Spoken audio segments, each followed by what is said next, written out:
I'm Mark Ramsey. You may recognize Randy Lane. Everybody knows Randy Lane. Randy Lane, advisor to the morning show stars, making sure every morning show is outstanding. Consultant to morning shows extraordinaire, right? Thank you.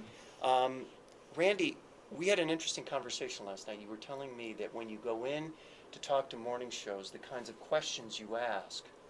And I found those so interesting because you're not lecturing to these shows. You're actually asking them questions. Can you talk about what you ask them, the kinds of questions you ask?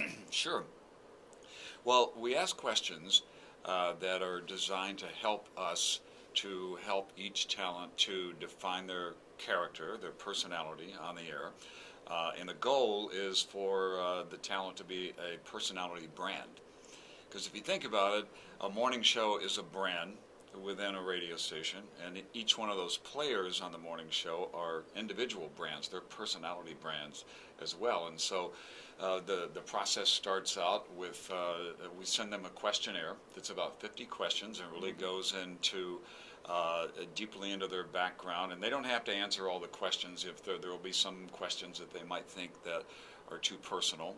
But the whole idea is for us to get a sense of not just what their on-air persona is, but to get deeper into that person, into their character. And there may be things that we find out if we really do some probing within their character and personality that they're not getting across on the air that could help them stand out and make a deeper impact with the audience.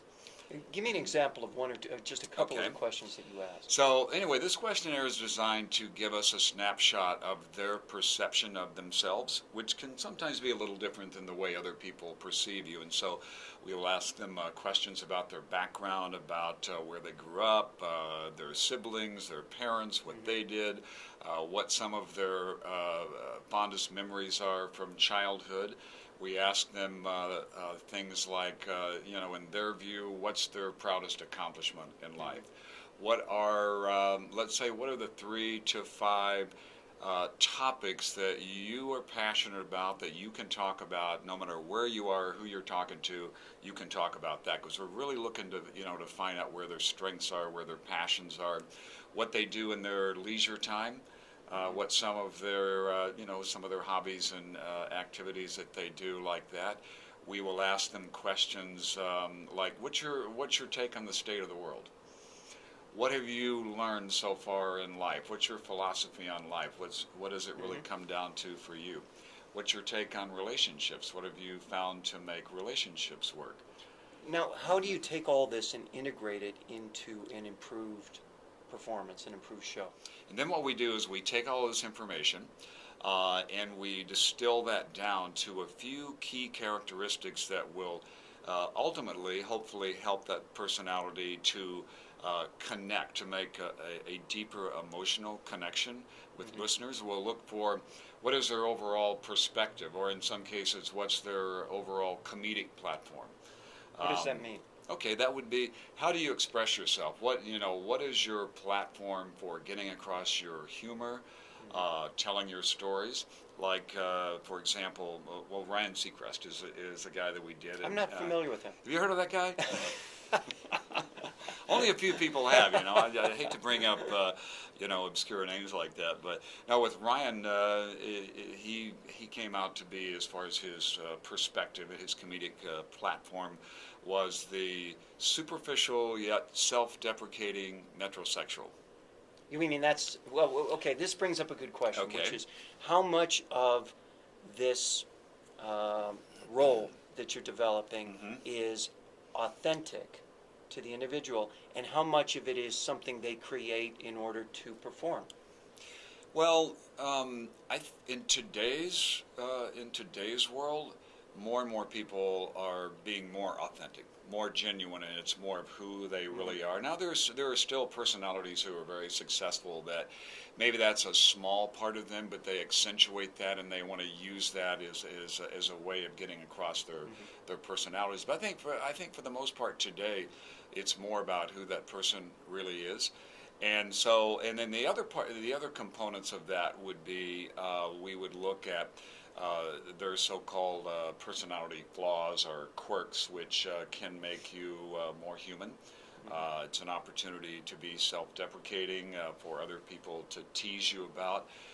Examples would be you might be a germaphobe, or you might be cheap, maybe you're late all the time. But looking for Howard Stern, for example. He's all of those things, isn't he? He's all of those things. Howard was all about pointing out his own flaws all the time. Right. That hey, I'm a geeky guy. I'm an ugly guy. How'd you get a great chick like that? I got a big nose. I got a little penis. Yeah. He continually told you those things.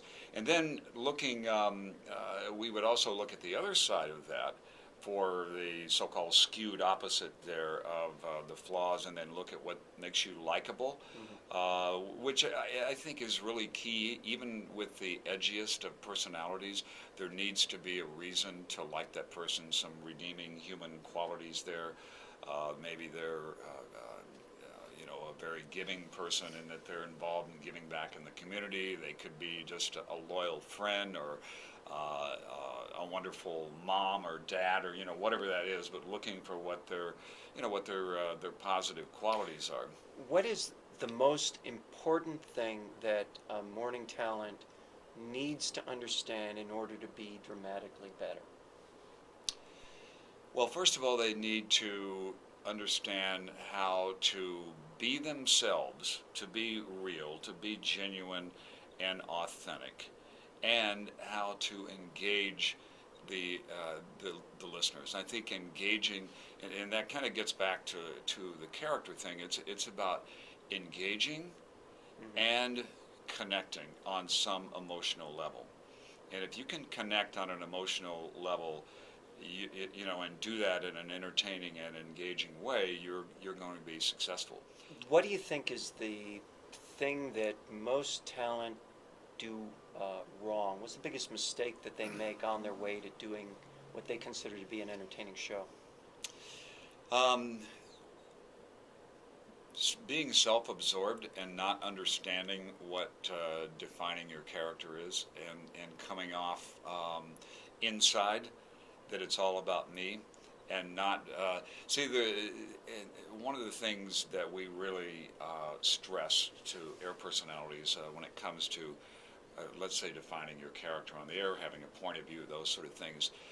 The idea is to use that more as a setup in order to take it out to the listeners, rather than just continually it's being about me. But if you can use that to a story even from your life, and present that in a way that connects with listeners, which this is no big secret, but one of the better ways of doing that is by avoiding the word I as much as possible. Comedians do it all the time, that you'll hear them say, you know how when your wife says this, or when you walk into a restaurant and the maitre d', and so they go into a story or to a joke and everything, but using the word you, if I'm a listener, that sounds like you're talking directly to me. But then again, using that as a setup for, like, say, some issue they're talking about, a topic, and then bringing the listeners into that. We live in a very interactive world now, as you know, and so it's not just about talking about yourself, but using your character for a reason, to both define who you are, but then as an opportunity to bring listeners into that conversation as well. I see. Randy Lane, advisor to the Morning Show stars. Randy, thank you. Thanks, Mark. Oh, hey, if anybody wants more information, how do they get in touch with you? They can get in touch with me at randylane.net, R-A-N-D-Y, at R-A-N-D-Y-L-A-N-E.net. .net. Okay, yes. Great. Randy, thank you. Thank you.